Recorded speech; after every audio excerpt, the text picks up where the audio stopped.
Meanwhile, on the comic box. Ba ba ba ba ba ba ba ba ba ba ba ba. Skittle-bop, skittle-bop. Wow. Comics. It always got to end by, we say, comics. And box? And box. I suppose, yeah.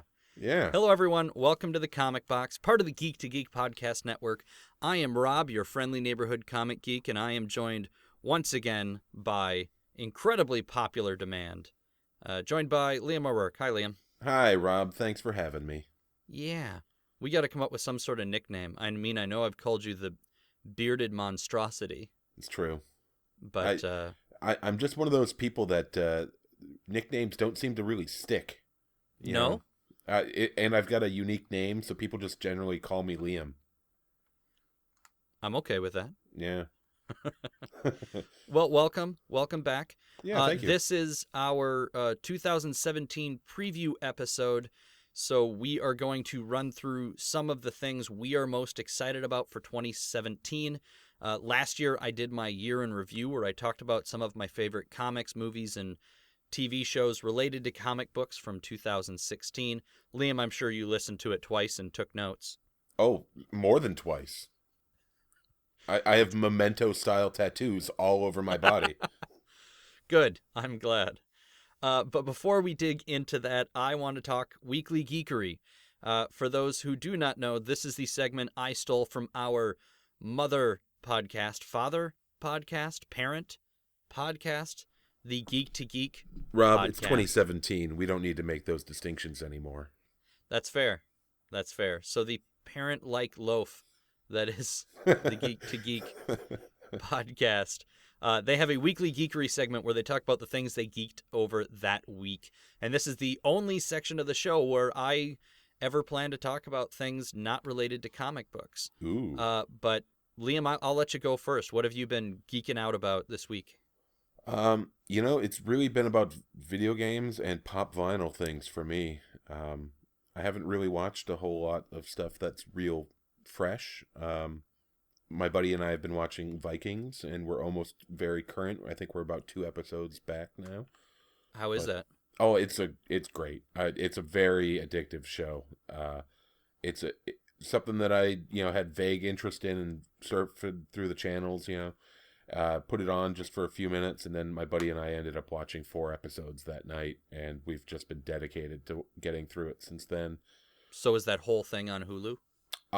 We are watching it on Amazon, and the whole series is on Amazon, but I bet it is probably on Hulu also. I just have not personally, taken a look because it's on Amazon, which I also have. So tell me what you're saying, pop vinyl. So did you add multiple, or you adding things to your collection? Yeah, I'm a big fan of those Funko pop vinyl figures, and I got a few off of Amazon this week. I got a few over at the Barnes and the Noble. So yeah, and I also, this is the geekiest part, put my whole collection up on the Pop Price Guide, so that I know exactly how much my current collection is worth based on the current market values. Okay. Do you have any that are especially, expensive that you got cheap? Not really. I have Dr. Manhattan from Watchmen, and that's a couple years old, and it's one that they call vaulted, which is like what Disney does, where they just don't make it anymore, Mm-hmm. So that one's out of print, essentially, and so that one's like, $45 or something like that, but mine is loose, so that obviously does take some value off of it, and right. Then the little mini mystery figures that I have a bunch of, some of those are actually, surprisingly, some of the more valuable ones that I own. The one that I have that's worth the most is the Rocketeer, and I happen to like that figure the least of all the ones that I have, so it's kind of like, oh, well, none of the ones that I like are especially valuable, but it just coincidentally happens that, I have a couple of, $40 figures that I didn't know. Well, that's kind of cool. And then Yeah. What games have you been playing? Is there one in particular? I've been playing a lot of Rocket League on Steam. I got a new controller, which I needed because my A button was sticking, and now I'm back into that game. And I've also been playing Far Cry 4, which I got recently. Both of which are excellent games. Okay. Yeah, I never got into the Far Cry games. Yeah. I know they're popular. I just never got into them. Yeah, it's fun because you can do stealthy stuff, or you can go like real loud, guns blazing kind of, and it's an open world situation, so you kind of take the game at your own pace. I like that. I like a lot of that. And the game that I've been playing recently is very similar, and that's Tom Clancy's The Division. A couple of my friends got together and got it for me because they play together, but in the game you can have a squad of 4, so they wanted a 4th man. Squad goals, or man. woman. Or woman. Yeah, 2017. That's right. And so they power leveled me to level 30, which is level cap in the game. And after that, it's all like end game content where you get better gear. Mm-hmm. So I didn't get to really experience whatever story the game might have had. It was literally pick a level, set it on hard, and stand off to the side. And then they would just mow down everything in the level. And then every mission I would gain like 4 levels until I got up to level 30. So now I'm sort of really getting into the game on my own. And for the most part, I'm having fun. I like the concept of it, but for whatever reason, it's too heavy of a game for my laptop, so I have to have all the graphics settings on low so I don't get to enjoy it in the prettiest it can be. And then I haven't mentioned, because I was on break over the holidays, and then for last week's episode, I didn't really get into weekly geekery or news or anything like that, so I don't know if I've said it on here, but I also bought myself Overwatch as a present, my own personal Christmas present for myself, and I just know that if not fans of this show, certainly fans of the Geek to Geek podcast are big Overwatch guys, they're big Blizzard guys, and I've enjoyed the fun mix that game presents as far as a first-person shooter. As far as television, I have finished Deadwood Season 3, which sort of caught me up on all of the old shows I wanted to watch, so now we can finally talk about it. Yes, we can finally talk all of which I will say, I don't know that Season 3 in its entirety was my favorite, but it may have had some of my favorite single episodes. Moments. Yeah, it had some really, really good moments in it. Yeah. I found the ending disappointing. I mean, clearly. Yes. But there was a lot of good in there also. Right. And no, I think because Season 3 had some more of the really heartwarming moments that I appreciated. So now the series that I'm working on right now on Netflix is the Netflix Voltron show. I'm on episode like 5, and I know there's only 11 or 12 episodes or something like that. Yeah. But I was a big Voltron kid.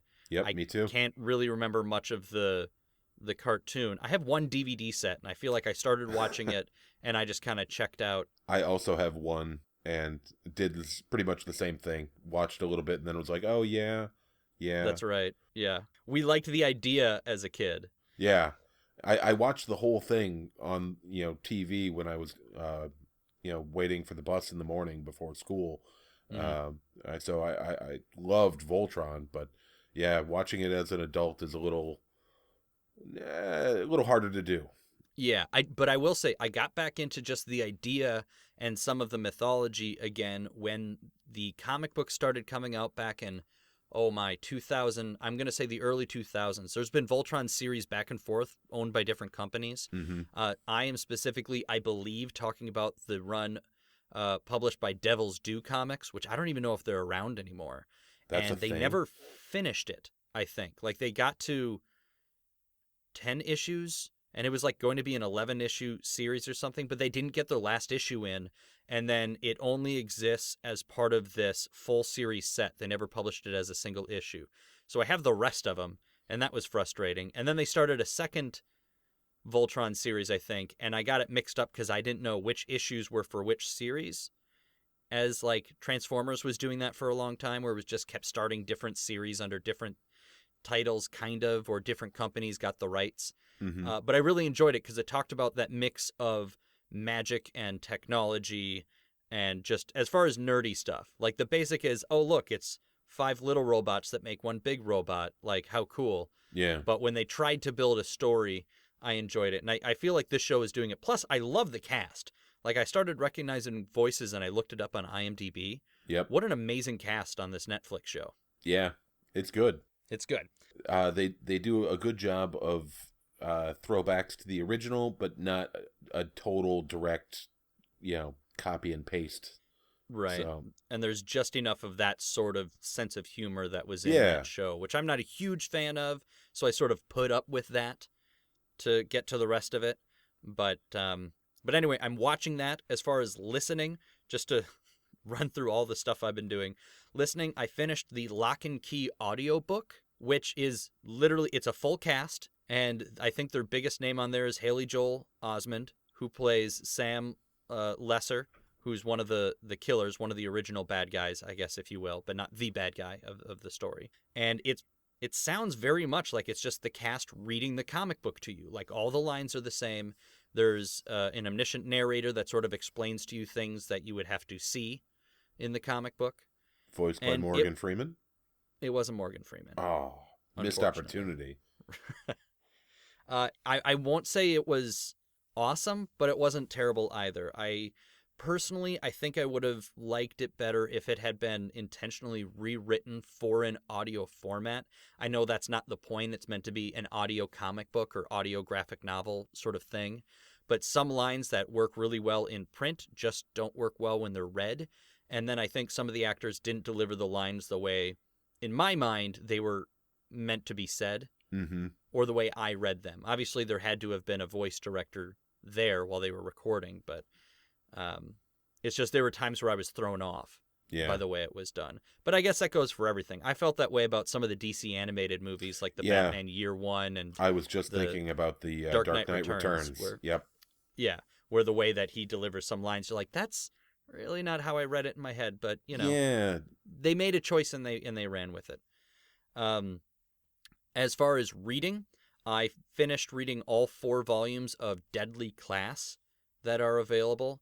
It's on a lot of best of 2016 lists. Like, people love this comic. I thought it was pretty good. I think you would actually dig it, Liam. Okay. It's basically about a hidden underground school for training assassins, but they're all kids.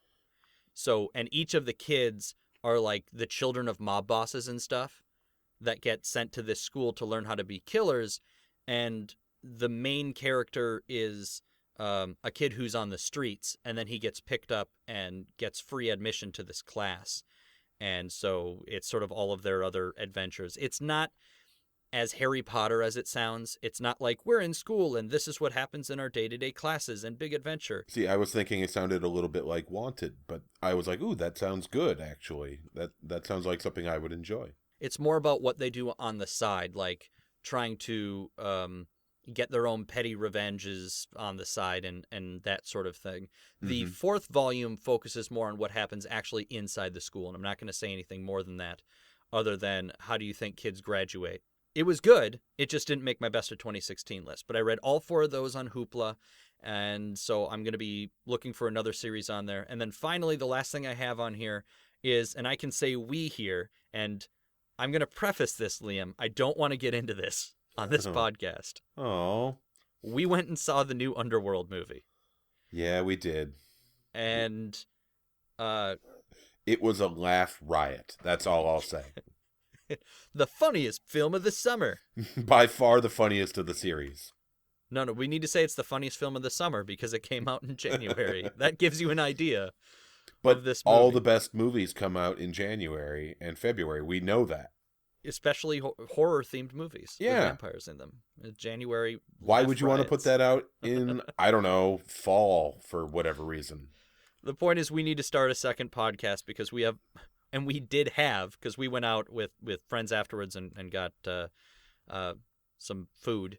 I was going to say breakfast, but it was like 4 p.m. I wasn't. And does Cracker Barrel count as food? I don't know. It was crackers in a barrel. Lots of crackers. Whole barrel full of crackers in there. But that's our weekly geekery.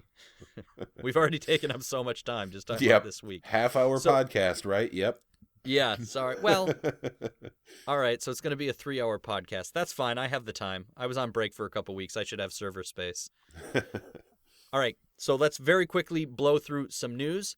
with a bop doop doom dow. Oh, skittle-bop, skittle-bop-bow. All right, first up, Marvel Comics news.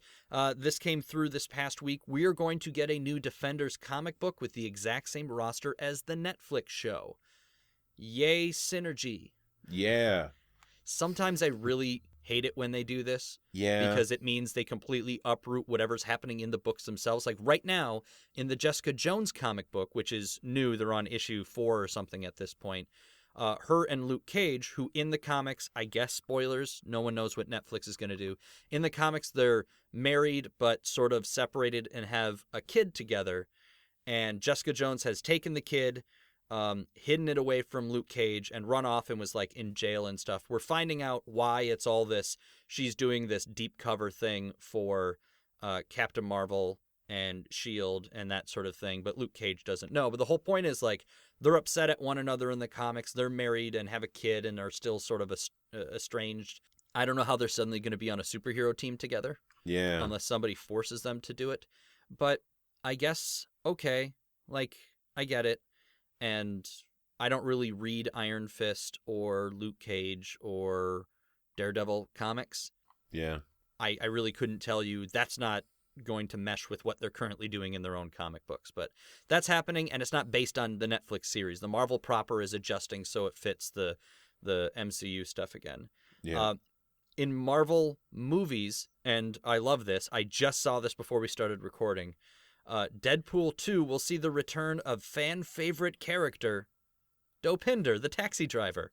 I'm a fan of him, like so many other people. Can't help it. Yep. The theory on the site, I saw it on, I believe, comicbook.com, and their theory was maybe it's going to be because Deadpool needs to get his guns back. So he's got to hunt down, the taxi driver. I don't think he's going to be like the villain. It's probably just going to be a guest appearance, but it was one of the best parts of the movie. Yeah, that was good. The big piece of news that I wanted to discuss with you is we finally got some details about the Green Lantern Corps movie. And I say this because for those who haven't heard us talk before, Liam and I are both really big Green Lantern fans. We are. I am an up-to-date Green Lantern reader. Liam is not. More of a historical fan. Right. Picks up stuff from, here and there. The stuff I knew as being canon has been so overwritten and thrown out by now that it's kind of like I don't really know what to believe anymore. And even with Rebirth, they did the whole, there was Green Lantern Rebirth, and then you had the Jeff Johns run, which was actually really good and brought Hal Jordan back and made him the main character. But then they did DC Rebirth, where they still kind of overhauled, but not really, the Green Lantern books. Yeah. They basically just did a massive continuity crunch, where they had only been around for a couple of years versus, decades worth of comic book history. Mm-hmm. And my big thing was they revamped Kyle Rayner's backstory, which is too bad. But we're getting away from our points. We'll have to do a Green Lantern podcast at some point. We will. But the big piece of news is the Green Lantern Corps movie is going to star Hal Jordan and Jon Stewart, and they're saying the plot is basically Lethal Weapon in space, I'll their take thought. it.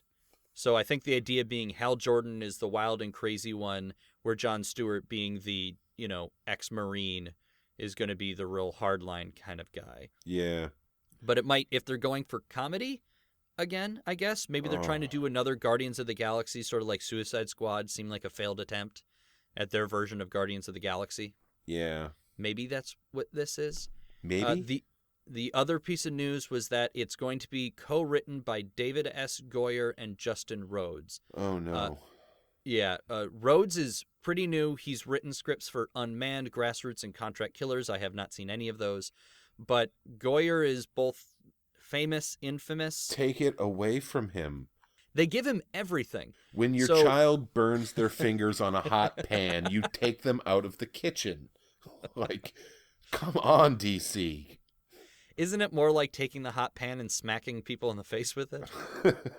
Just go out and get a legitimately talented, well-known, like, playwright or, script writer or screenwriter, anybody who's comic really book good writer? at it. Yeah. Get Maybe somebody who has a real talent for this kind of stuff, So I'm going to read off a list of stuff that Goyer Greg has Rucka. done. Get Greg Rucka. He knows what he's doing. He does, because he started as a novel writer, writing Yes, spy thrillers. he knows how to write. Yeah, well, Jeff Johns is supposedly working with Ben Affleck on the Batman movie, Yeah. which, side note, is the other thing. There was a while where people were thinking he might not direct because he made an offhand comment about if the script's not that good, obviously no. But now he's saying, calm down, I will. I didn't really look into it, but I wanted to mention that. We will have a Ben Affleck, an Oscar-winning director. Did he win it for directing or writing? Either way, an Oscar winner making a Batman movie is a pretty big deal. Yeah, it was writing for Good Will Hunting. Yeah, but I thought he won for directing Argo or something. He very well could have, but if not nominated, I don't know. In either case, certainly nominated. Good for them. But getting back to Green Lantern Corps and David S. Goyer, starting from the back and the stuff people probably know, he wrote all 3 Blade movies. Ugh. He wrote, from which point he moved on to the wonderfully successful Nick Fury TV movie starring David Hasselhoff. My brain had totally allowed me to forget that. It just was like, shh, that never existed. Don't worry about it. Shh. Yeah.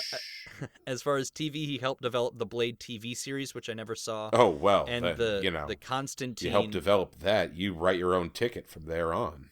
Yeah, but if you want to get a good sense of the stuff he's written, think the Blade movies. He wrote Batman Begins, and then he helped come up with the story for the 2 other Dark Knight trilogy films. Then he did Man of Steel, and he is the guy who wrote Batman v Superman. And if you think about it, they're all very similar in that they're just incredibly earnest. The Blade movies had some ridiculousness and stuff in there, but very much they're very earnest things. And while I could see that working for Green Lantern Corps, I worry that when you think about all those movies, even without digging into them, it feels there's very much a formula he kind of has going into his script writing. And the Green Lantern is like by far the most fantastical of all the DC comic, groups of like teams or super troops or he's their Thor. Yeah, it's thousands of aliens. Thousands. Yeah. He's their Thor, so they have to figure out how they're going to do that. Because Thor, they're like, well, he's an alien, but it's sort of mythological, Yeah. And we saw how not to do it in the 2011 Green Lantern movie. Yeah, that movie was awful. I really wanted to like it, but ugh. But I did like some of the Oa stuff, like the training sequence, and when we actually got to see the other aliens and a hint of what that movie could have been. Yes, some of the design stuff was cool. Just not the CGI suit and that kind of crap. But yeah, some of the individual aliens looked kind of cool. I'll give it to that. Yeah, exactly. I wasn't a fan of the suits and how they did it and Nope. yada yada, but supposedly we're going to be able to see a Green Lantern or some sort of Green Lantern hint is going to be in this year's Justice League movie. Yeah. So we might at least get an idea of what they're doing with the uniform, which obviously was a big thing from the last movie. Yep. But I don't know. We will very much see, I guess. I'm worried that they're going to try and make things too practical where it becomes like instead of a version of the uniform that makes sense for their movies and for their universe, that they're going to do like it's the uniform with then like a green head bubble so he can breathe. Or, you know what I mean? Like I'm worried they'll go a little too Adam Strange with the uniform. Yeah. And make it too space uniform or astronaut, like a big astronaut suit. But I don't know. That's conjecture. And again, we can do a whole Green Lantern podcast at some point, which I would love to do. But I wanted to make sure that news is out there because I'm excited about all things Green Lantern. Yeah. My last little bit of news is Rob Liefeld, notable as the creator of Deadpool and not much else. And also one of the worst comic book artists to have somehow ever maintained a career. Not only maintained a career, but inspired an entire generation of artists. Ugh.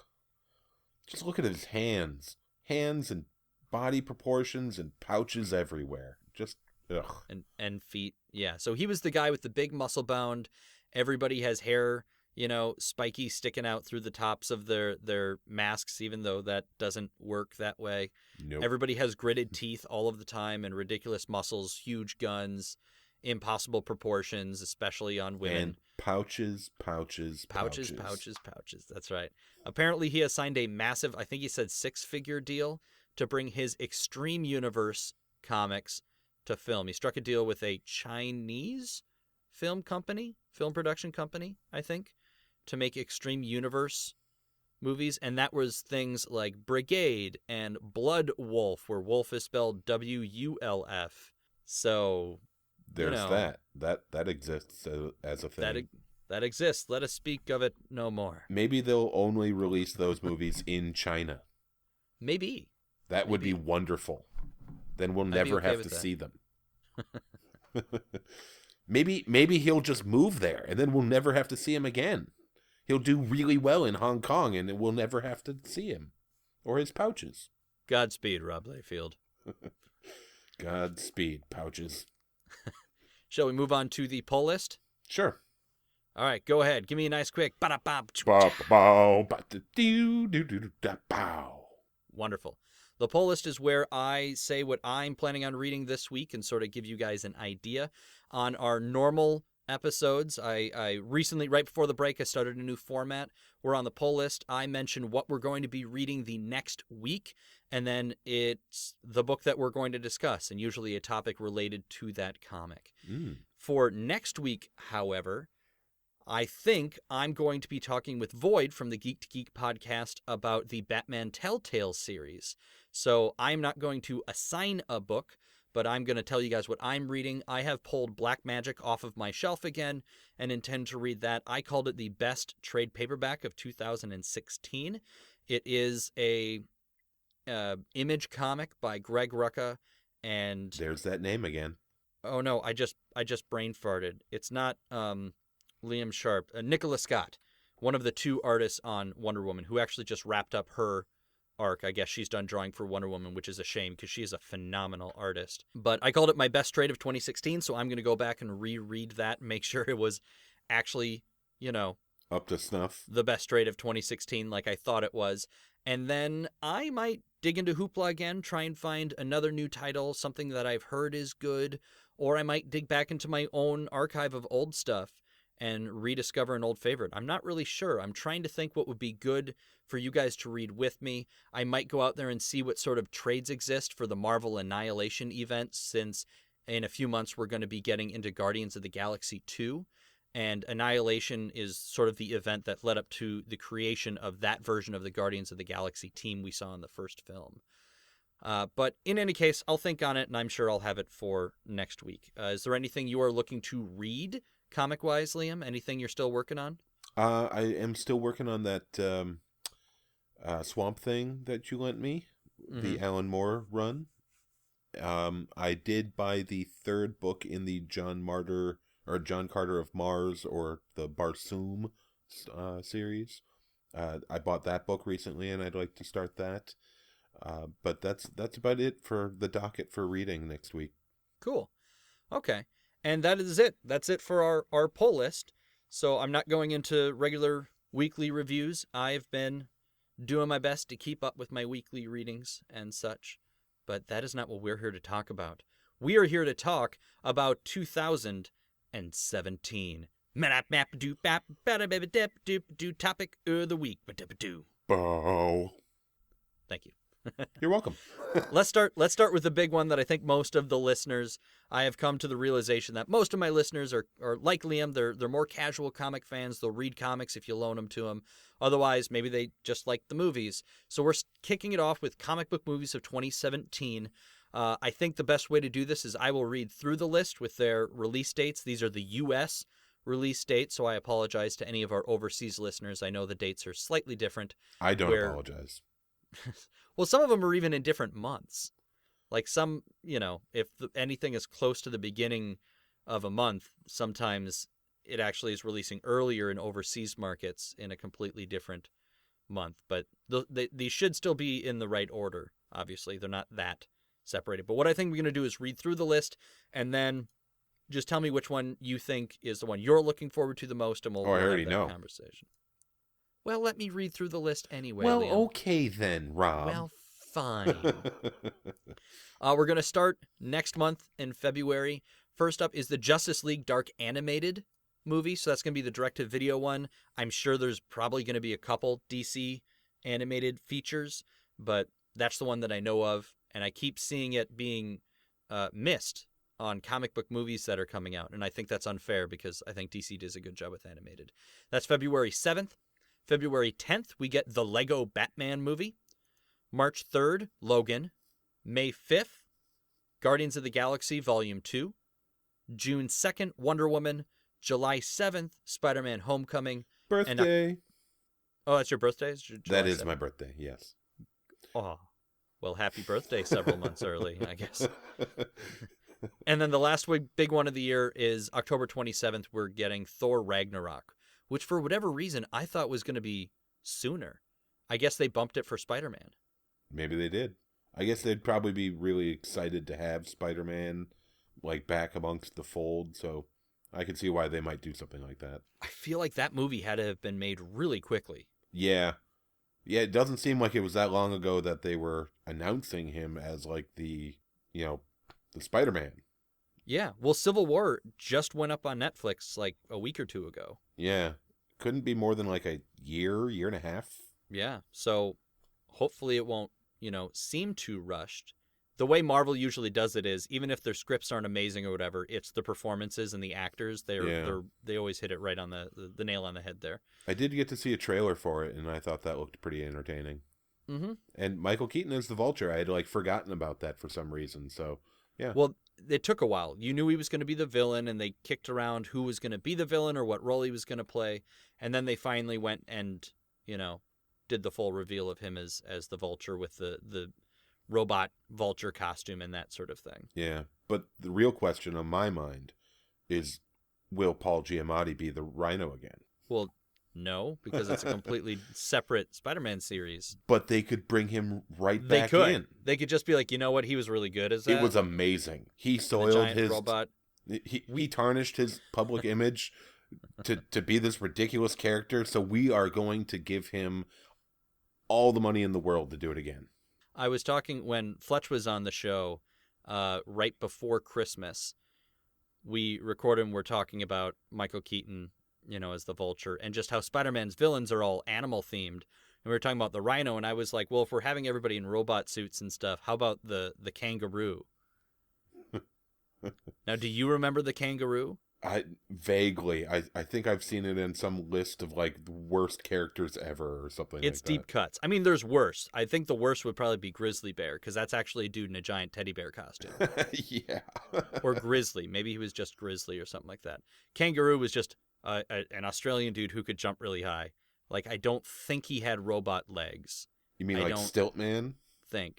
Yeah, but not quite as, clearly dangerous as Stiltman. Yeah. Stiltman's been killed 4 times, I feel, in the comics. At least. I mean, he's got the stupidest thing ever. He just always gets written off as a character that can be taken out at some point, and then nobody keeps track. If you're getting shown up by Stiltman, then you should just get out of the game entirely there, Jack. I mean, Kangaroo, no. It's not like you were bitten by a radioactive kangaroo and now it's all you can do. No, you just know how to jump.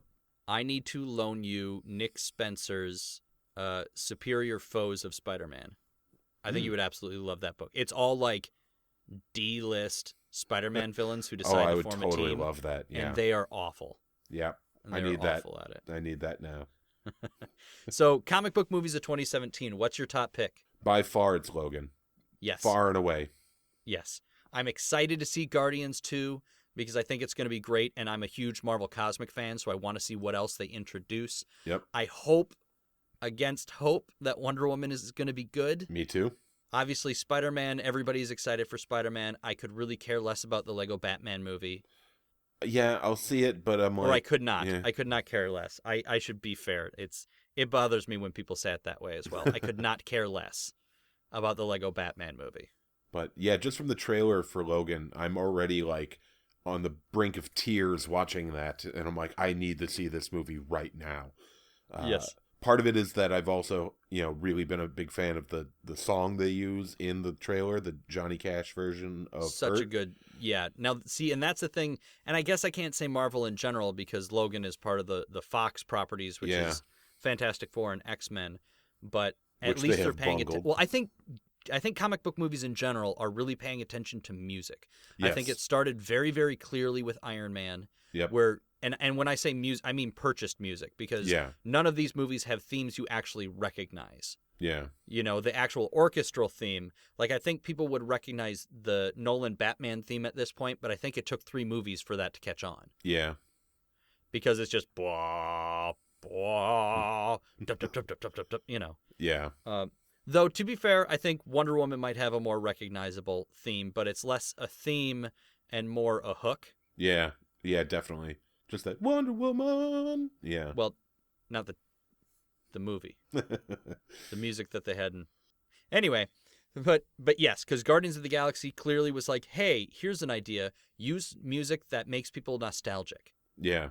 And it will work. And then that's all they did with Suicide Squad, is throw the entire budget, whatever they weren't paying Margot Robbie and Will Smith, they gave to their music people and said, just go out and buy, oh man, what's that, Now Volume 3? Yeah. Because that would be about the right time, the early 90s, late 80s music stuff that they were using. Yep. Now that's what I call music. Volume 2. Yeah. Yes, exactly. And that's the sound. That's the soundtrack to Suicide Squad. But I hope it's good. I mean, we're definitely heavy loaded with Marvel movies, because all we're getting out of DC is Wonder Woman, I think. Unless you're counting like the Lego Batman movie. Or Justice League Dark Animated, which Yeah. I'm curious to see.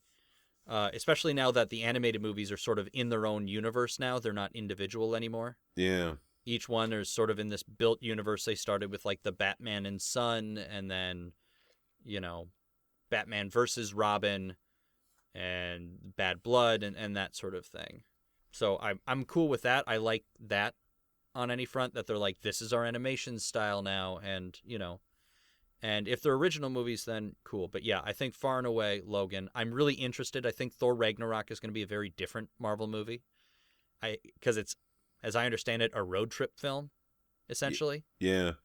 And I dig that. I like that they're doing something different. And we'll get a little taste of what's going on with the Hulk, which I'm sure will be fun for everybody then. Mm-hmm. And Doctor Strange has been confirmed to at least make an appearance, which is cool. Any other thoughts on movies before we move on to comics of 2017? Just Logan. Really want to see it. Okay. Oh, and I'm looking at this wrong. I skipped a page. TV shows. Oh, see? And here's what... I didn't scroll down on my list. Justice League. We're getting Justice League in November 17th, 2017. Duh. We mentioned it earlier when we were talking about Green Lantern making an appearance. Or some Green Lantern making an appearance. Oh. So we also have Justice League this year. So we get Wonder Woman and Justice League. So they're throwing their heavy hitter out. Yeah. This year. But they're going up against Guardians of the Galaxy, Spider-Man, and Thor from Marvel, and then Fox is giving us Logan. So I have a feeling, sorry, Justice League, I'll be curious to see it, but I'm going to expect nothing out of you. That's true. That is true. I have hopes for Logan. I have nothing for Justice League. Right. I mean, if some of their movies had come out and been amazing, then sure, maybe some hopes and expectations, but... They haven't delivered. Nope. Especially with David Goyer. Take the pan away from the child! All right, let's talk comic book TV shows, and I count Netflix as part of this as well. This is a massive list, and a lot of these are things that are supposedly in production that we may or may not see, but I'm just going to read off everything as well, including live-action shows and cartoons. So are you ready for just a massive list? Oh, you know it.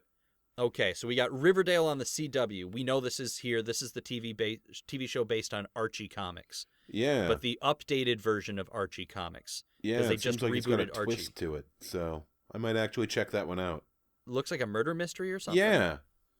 The trailer did not impress me because it just showed a dude with clearly dyed, orange hair with like his shirt off. Yeah. And I was like, oh, so it's a CW show. It's a pretty white kid with his shirt off. Okay. And no facial hair, right? Right. Okay, yep, that's a CW show. It's a CW show. Yep. We're the shows that we're obviously continuing. I don't want to wait for our lives to be over. As we are getting continuations of Walking Dead, Fear the Walking Dead, Gotham, Agents of S.H.I.E.L.D., Flash, Arrow, Supergirl, and Legends of Tomorrow. So we are also going to get a new season of Preacher, it sounds like, a season 2 of Preacher. I really, really, really, really want to see that show. Yep. But I only saw the first episode that was free on AMC's website. But I hear they're introducing the Saint of Killers for season 2. Have you read Preacher at all? I have not. I remember reading Wizard dude. at the time, and Wizard was all about that comic, but I never watched or read it. I'm adding it to your stack along with Superior Foes of Spider-Man because Okay. you like dark humor. You know I do. You need to read Preacher.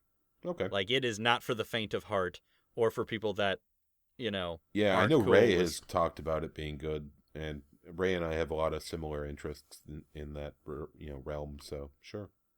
Yeah. Other shows that are continuing is the Avengers cartoon, the Guardians of the Galaxy cartoon, I believe, is also continuing, and there's going to be a new Spider-Man cartoon, I think, so they must have ended the last one, the Ultimate Spider-Man cartoon. Justice League Action is airing right now. And then I heard they're doing a new season of Young Justice, which makes me super happy. Yep. But it might be too early to say we're even going to get it this year because animation takes a long time. And then I was seeing something about Teen Titans Go, maybe. I don't know if that's still on. Yeah, I remember some rumblings about some new Teen Titans coming also. New stuff? Okay. Well, I don't know. I don't know if that show is still airing right now. But those are shows that are still running. I have stopped pretty much watching all of those. I caught up to Walking Dead on Netflix. I have yet to see season 2 of Fear the Walking Dead. I have never watched Gotham. I'm still on Agents of S.H.I.E.L.D. season 1 because I'm watching along with a podcast. I want to catch up on season 3 of Flash, and I will get to it just as soon as I get to it. But Hulu only holds so many episodes, so I think I just decided to stop when I couldn't see the first episode anymore on Hulu. Mm-hmm. It was just I guess now I have to wait for Netflix, Yeah, and I don't watch anything that's on the CW, and I don't watch The Walking Dead, so not a lot for me in that list. So here are the new shows coming, and I was wrong about this first one. In February, we are getting a show called Powerless, and I think it's on ABC, and this is why I was so confused. ABC is owned by Disney, which also owns Marvel, and ABC is where we have Agents of S.H.I.E.L.D. and stuff. So there's a show called Powerless. It's a DC comic show. It's based in the DC universe, I guess. Okay. Unless the website I was reading was wrong. Like, that doesn't make sense, but there's a separate show that's almost the same. So the Powerless show is about an insurance company that specifically deals with superpower-related damages. So it's about powerless people working at a company who have to deal with superheroes in a world with superheroes. And I know Alan Tudyk is on the show, so hooray. But I don't know. I don't know that we're at the point where comic books are so big we can start doing sitcoms. Yeah, I think based on it. Pretty much you would still want to see a comic book hero or villain pop in, at least on a semi-regular basis, not just hear about the repercussions of their actions.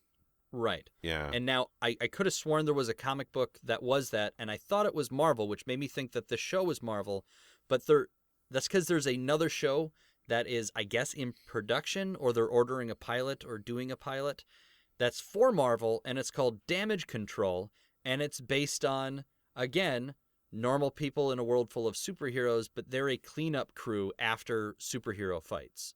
Okay. And that was actually a comic book, and it was meant to be a comedy book, and I never read it. So, I mean, I will say you can do those kinds of stories, like Gotham Central, about the Gotham Police Department in a world with Batman was fantastic, and that's what I thought Gotham was going to be, and apparently it's about baby Batman, so, I guess what are you going to do?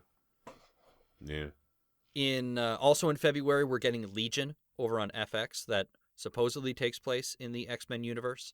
It's about, in the comics at least, the son of Professor Xavier who has multiple personality disorder, and each personality has a different mutant ability. Okay.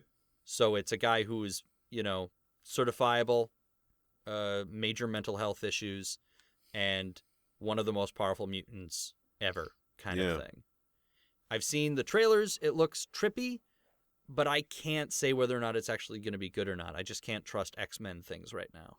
Yeah, that doesn't sound like something that will stick around, but it's interesting to hear of. So we'll see. Yeah. As far as Netflix goes, in March, we know we're getting Iron Fist. We know at some point in the fall we're getting Defenders, and I don't know if they said we're getting Punisher this year or not. I hope but I know so. we're definitely Man, that's getting gonna be awesome. Iron Fist, and I'm looking forward to Iron Fist. Yep. And Defenders, obviously, I'm cautiously optimistic. Netflix has been killing it with their shows. I have no reason to doubt there. It's just, I don't know how I would feel about a team show with their Netflix series. It doesn't feel like it would work. Yeah, I don't want to see that. I Defenders really, at all? I don't care about a team up. I really enjoy the Daredevil show as that. You know, that's what I want to watch. I haven't watched Luke Cage yet. I haven't watched Jessica Jones yet. So I can't say right now that yes, I definitely want to see them together. But I can say I like Daredevil doing Daredevil stuff by himself. I don't mind if they want to bring somebody in every once in a while, like they did with the Punisher in this last season. But I don't necessarily want to see Daredevil, especially as part of a team doing stuff together. Maybe it'll be good, maybe it won't, but it's just not personally up my alley. Yeah, you do need to catch up though. You got to watch yourself. I'm not sure which one you like more, but I think you'll like Jessica Jones more than Luke Cage. I think there's definitely going to be Luke Cage stuff you're really going to like. Yeah. But I think you're probably going to jive more with Jessica Jones. As far as other shows that we know are coming, there's going to be 2 animated series, kind of like they did the Vixen thing through CW Seed, where these characters technically exist in the Arrowverse, as they're calling it, but they're animated, and it's only on the CW streaming service. And so they're going to do some Constantine animated stuff, I guess. And then the other one that I know about is Freedom Fighters The Ray, which is going to be the first time that a homosexual character is the lead character in a superhero animated. Like, I don't know how specific they have to get to talk about whatever this first is. I've always been interested in the character of the Ray, but I've never read the comics. I have a Green Lantern plus the Ray graphic novel, and he was in the Young Justice comic book for a while. The Ray was towards the end there. Beyond that, we have all of these maybes. So here are all the... Oh, I'm sorry. And Inhumans. We're getting Inhumans in the fall. I think September. And that's the one they're going to have the first episodes put together as a movie in the theaters for a little bit before they have it actually on air on television. Inhumans was originally going to be a Marvel movie, and now they are turning it into a TV show in the vein of Agent Carter, where there's only going to be 8 episodes or something, which makes me really happy, because some of the best stories are told that way. Like, have a beginning and have an end. You don't need to run on forever to tell a good story, especially when it comes to things like superheroes and comic books, which I know part of it is they always run on forever. But if there's one point I always bring up, that's not how much I like Greg Rucka comics. It's that I like stories that have beginning, middles, and ends. Yeah. Like, I actually really enjoy the Christopher Nolan whole trilogy because it is a finite thing. As much as I would have loved to see more and more and more of it, it has a beginning and an end, and I feel it's made better by that. Right. So the other stuff coming is... Oh, there's a Big Hero 6 cartoon coming. Sure. Which a lot of people don't realize was a Marvel movie. It's based on a Marvel comic book. Oh, yeah. I didn't know. Exactly. But other stuff that it sounds like we might be getting a Cloak and Dagger show, but I think they're looking at doing it as like a teen drama or comedy or something on the what's the name of that network? It's the one that used to be ABC Family. They just rebranded it. ABC Crap? And then there's Krypton, which I guess they've ordered a pilot for, and that's for some reason because we need to do an origin story pre-Superman and do a story just about the planet Krypton. Well, of course you do. Nobody's going to have any powers. It's going to be very political, lots of drama. Maybe a little intrigue, Great. It'll be the Game of Thrones, Yeah, I'm sure it'll be amazing. Yeah. A live-action Black Lightning show for Fox. I'm sure that'll be amazing and not at all terrible. You will notice I did not mention Lucifer on this list. That was intentional. The fact that they took one of I won't say the greatest comics of all time, but a very impressive Vertigo comic and turned it into a police procedural. I'm sure there's people out there that love it. I heard about it. I feel like I started watching the first episode and quit hard. Well, there aren't enough police procedurals out there, Rob. They have to find a new source for them. I know. We all have to be understanding. At least we can't have them put on the endangered TV show list. Yeah. At least it's not being tied into the NCIS universe or, the CSI universe or even to the Law and Order universe. But how great would it be if we actually had on like AMC just a Vertigo Comics sort of universe where you have a proper Constantine rather than him being involved with the Flash and Green Arrow and stuff, is you have Swamp Thing, Constantine, Lucifer, Sandman, just that combined connected Vertigo universe I think would really thrive well. Yeah, I think that'd be pretty cool. But at this point, it also might be overkill. Other shows we might be getting at some point, I don't know if this would be 2017, but it's out there. We might be getting a Runaway show for Hulu, which would be fantastic. We might be getting a comedy based on the New Warriors, sort of, but it would have Squirrel Girl in it, who is never a New Warrior. Red for NBC. I'm guessing Red as in the two films with John Malkovich and Bruce Willis, you mean? Bruce Willis. I like John Malkovich in them, so you can say Bruce Willis. Bruce Willis is the main character, yeah. It doesn't matter. I go for the good characters. It's true that John Malkovich and even Helen Mirren is a lot more entertaining than Bruce Willis's character. And Morgan Freeman. Morgan Freeman. And I saw something here that Machinima might be doing a Static Shock, which would be cool, because I actually like that cartoon. I thought it was kind of a fun show. So they might be bringing that back. Obviously not that classic one that was in the like Batman universe and Justice League universe. And then we might be getting a Y the Last Man show for FX, which is great because that should be a show, not a movie. Because I think for a while they were talking about a Y the Last Man movie. Okay. I know Ray will be excited about that. Yeah. It's a really good read. I would say add it to your list, but I think the other ones are the ones that you should get to first because I think you would dig it. Yeah. Finally, we have comic books for 2017. Cool for me to do the same thing and just run through the list. Of course. This is kind of tough. Not all of these are ones I'm necessarily looking forward to. I just clicked around on a couple sites that listed some of the bigger ones that were coming and tried to grab the ones I think that, if not me, then listeners would be interested in. First one is Marvel's next big event is called Secret Empire, and I believe all we have is a logo for it, which has Captain America's current shield. He's got that triangle shield that he's using because Sam Wilson, Falcon, is the other Captain. Did I say Captain Marvel? I don't Captain think you America. Did. Yeah. Captain America, the one with the shield. The American Because right Marvel. now, Steve Rogers in the comics, we know, is a secret Hydra agent. That was the big plot twist. And people got all upset about it because they didn't actually read the comic and realize why that was the case. It's Red Skull warped time to change things in Steve Rogers' past that would make him a Hydra sleeper agent. But it's just his shield, Steve Rogers' current shield, in the middle of a thing that says Secret Empire. Now, I remember a Secret Empire event that, if I'm correct, was Spider-Man, Moon Knight, Night Thrasher, and then I swear Speedball or something in the 90s. But there was some Secret Empire where it was a multi-part series that stretched across a couple comics that aren't usually connected. Maybe Darkhawk was in that too. So I don't know why they're calling this Secret Empire unless Marvel has run out of ideas and they truly are going back to all of their old.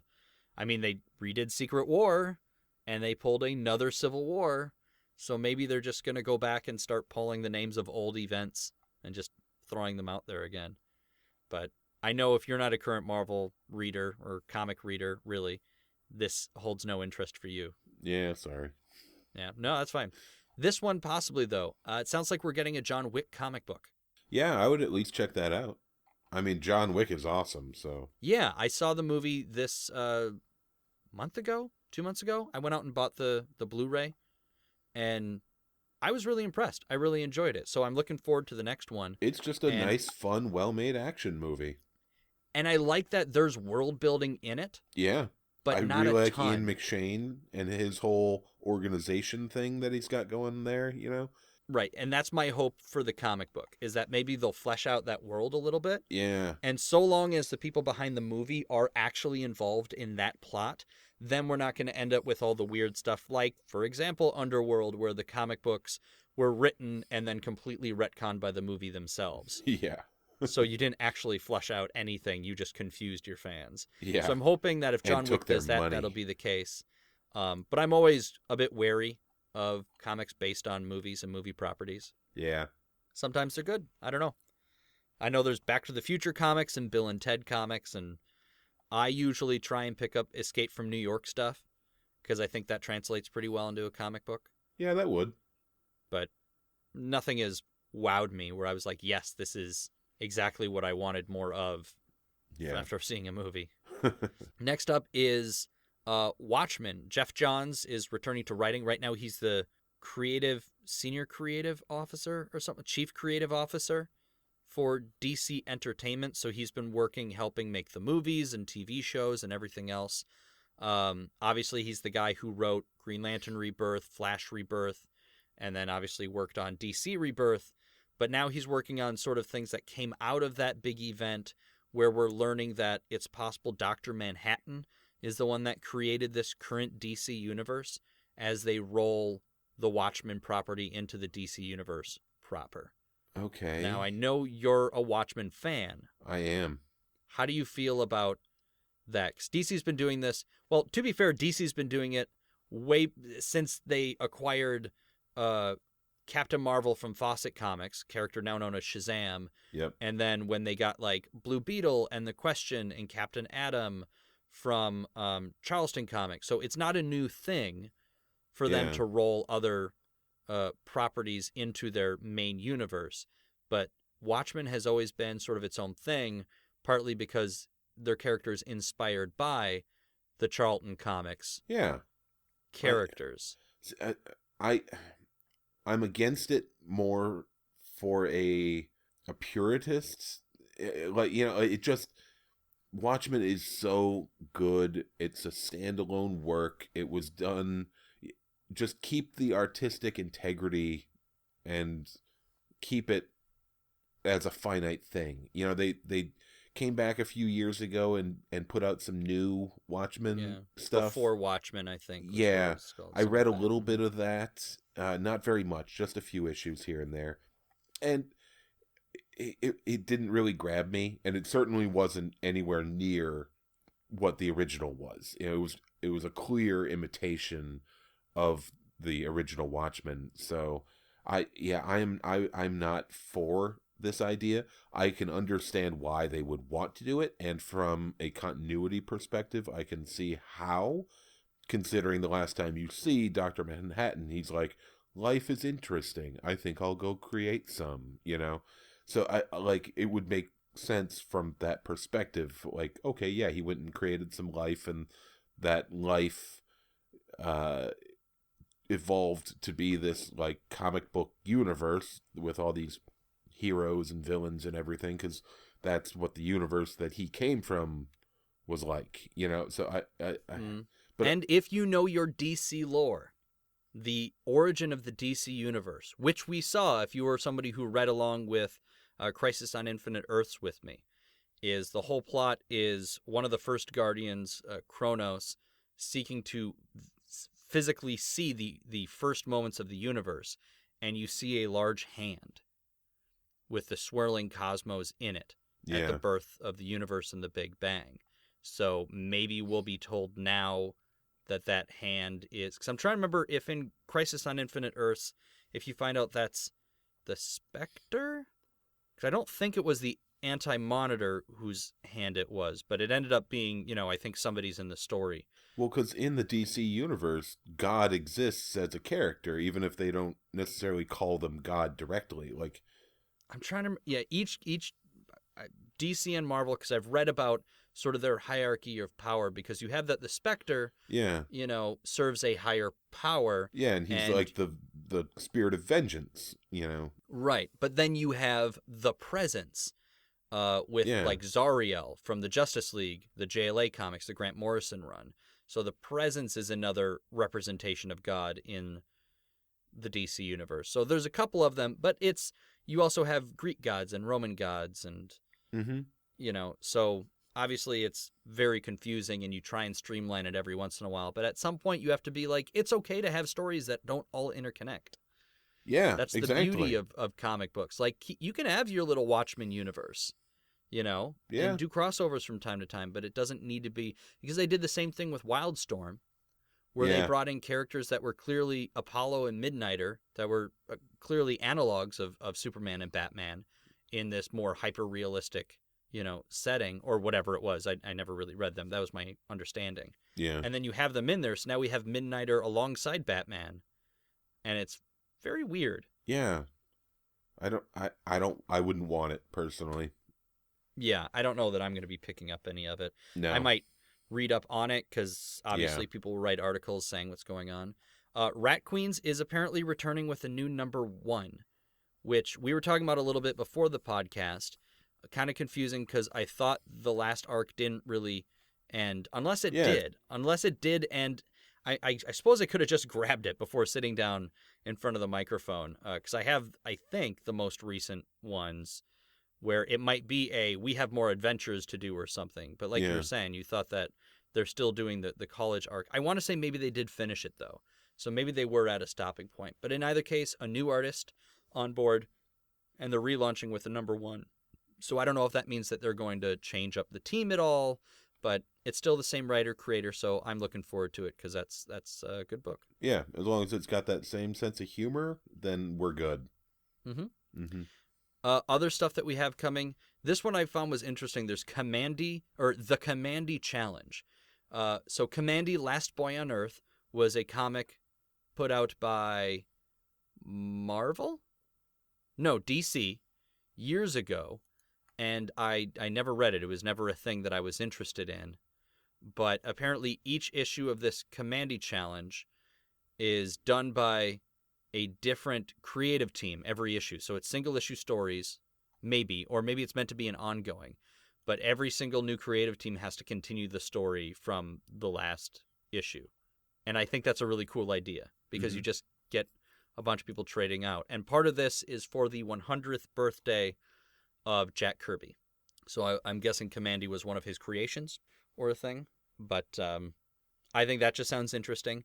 We're also getting Justice League of America One-Shots is the actual name of the book. I also like that idea because that allows me to pick up a random issue instead of having to buy every issue. So if there's just a character you want to know more about, you can do it that way. And I like that. Yeah. For Star Wars fans out there, we're getting a Darth Maul comic book, and everything in the comics now is official continuity, I guess. Yeah. So this comic is set before Episode 1, because I know there was stuff where like Darth Maul got metal legs or something. Yeah, that was after getting cut in half in the cartoon. Yeah. Oh, they actually had that in the cartoon. Yeah. Okay. I don't remember where I read it or heard about it. Yeah, he has a brother, and then the Emperor comes and he fights both of them and then kills the brother, and he gets cut in half. So yeah, he had weird like sort of like spider mechanical legs at one point, and then he got like more proper, bipedal legs at a later part. So that would have to take like months of physical therapy to learn how to walk in spider legs. Not with the dark side of the Force. Regular legs. Oh, the Force, just the Force. It's the Force. So, it's the Force. Okay. Yeah. February, we're also getting a bunch of Daredevil stuff, which made me confused because I had to go back and make sure we weren't getting a Daredevil Season 3 at that point. I believe we're getting a Daredevil Season 3, but maybe February's Daredevil month for some reason because we're getting Kingpin #1, Elektra #1, Bullseye #1.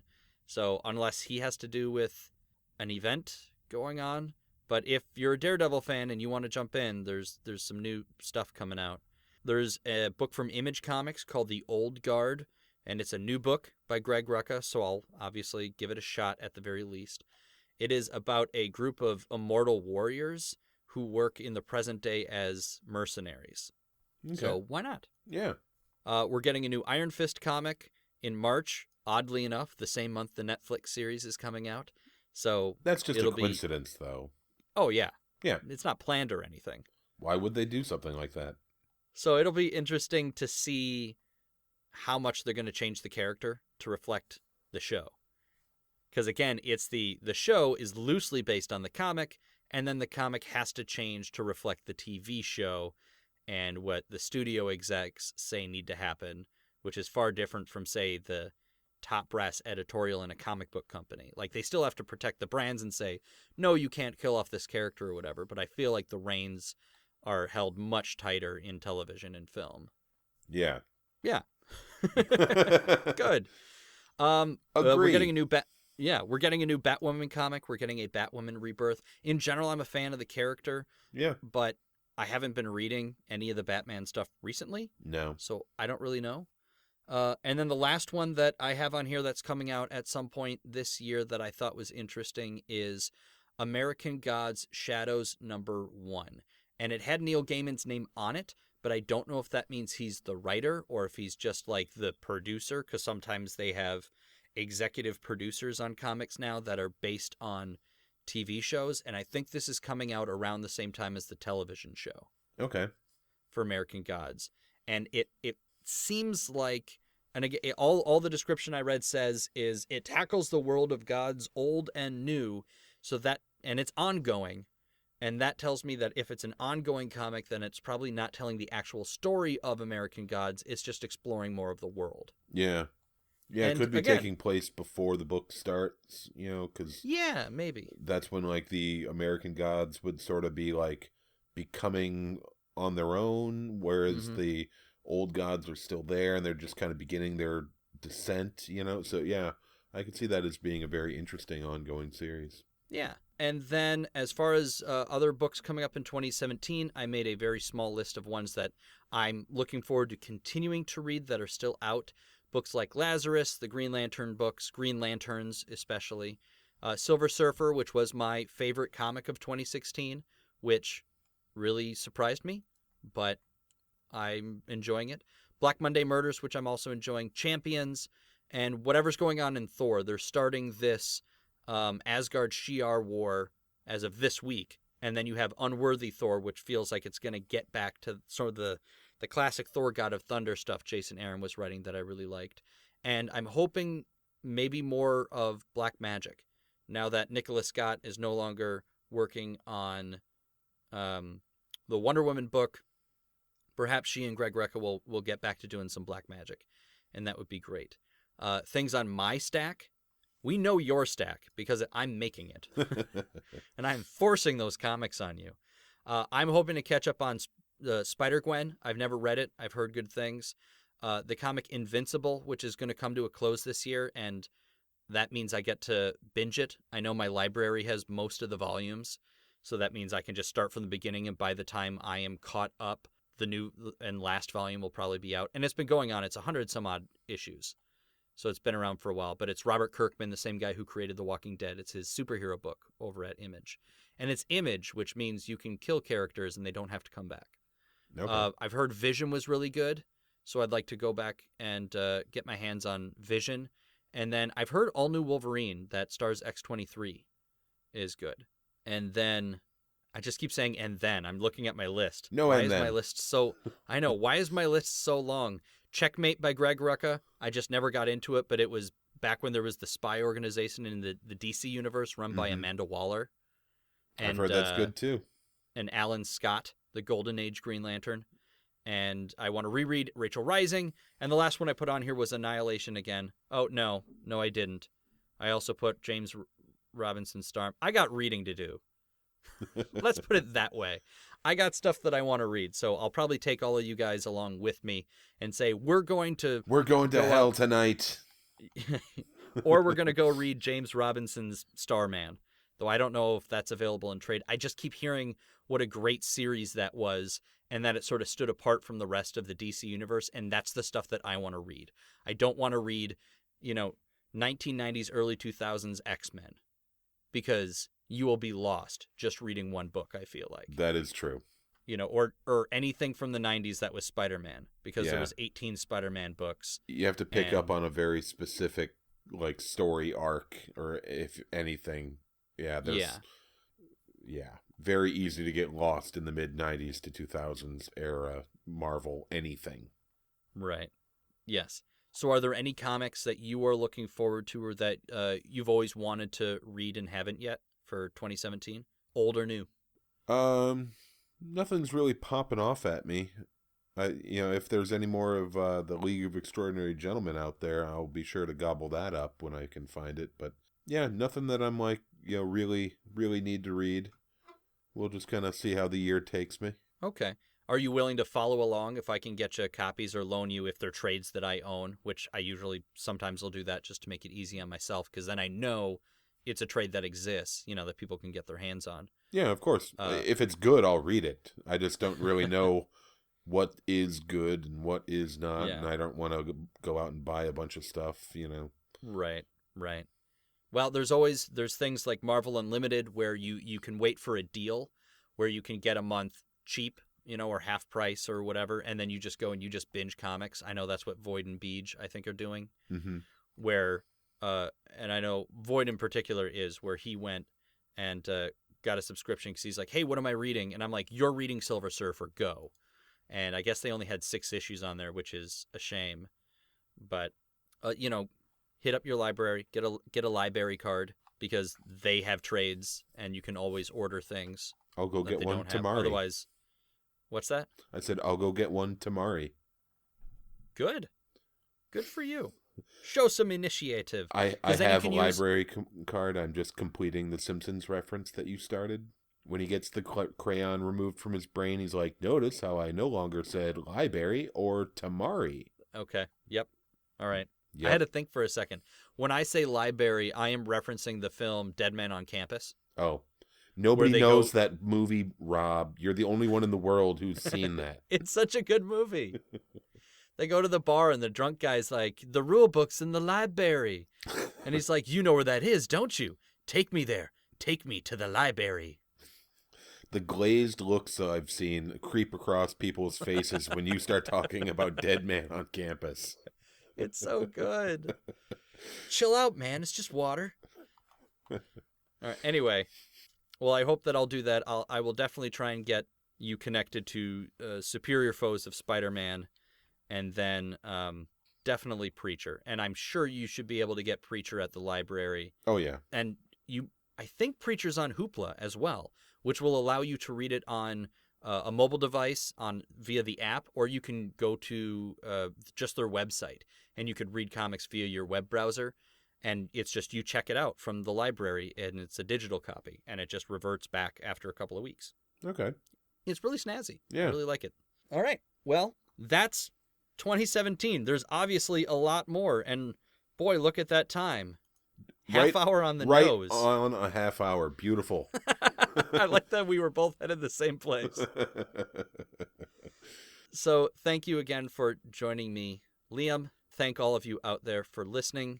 As always, if you are enjoying the show, if you want Liam to stick around, because I'm going to try and get him to stick around and show up as often as possible now that he is all set up to record at home now.